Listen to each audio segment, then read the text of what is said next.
wanaume watakuwa mwadhi wa mutonga nzakuito kwa kwita wa mutito kalikuwod na mwanya nyosu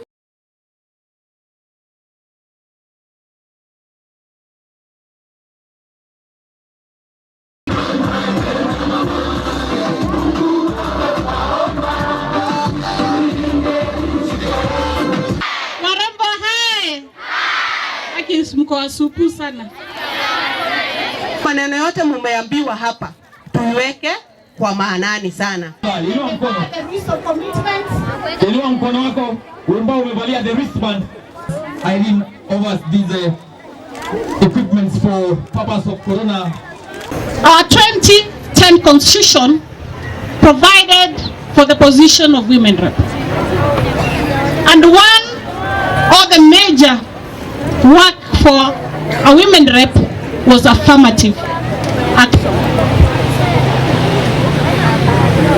Our work was to do what I'm doing here today. To talk to our girls, to talk to our women, to talk to our young boys. But now we are in a constitutional moment where we are saying that we want to take or even scrap the seat of the women rep and have 2 senators, a female and a male. And we welcome these changes.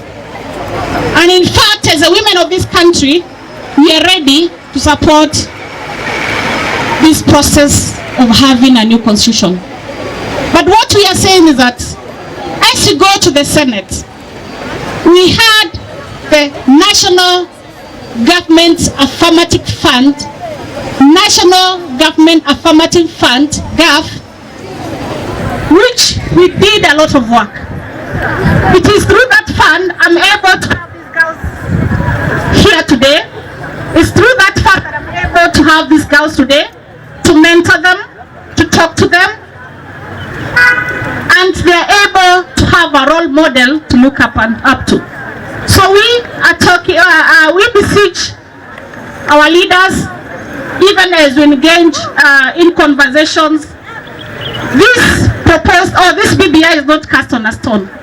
I know that you're able to have amendments, and some of them we want that even as the 47 women that go to the Senate, that we are able to have funds that enable us to work for these girls, that enable us to work for women. Like in Kitui County, I have 200 orphans that I have taken to do diploma courses, fully sponsored. And I stand here today, I'm so worried because I don't know what will happen to those students.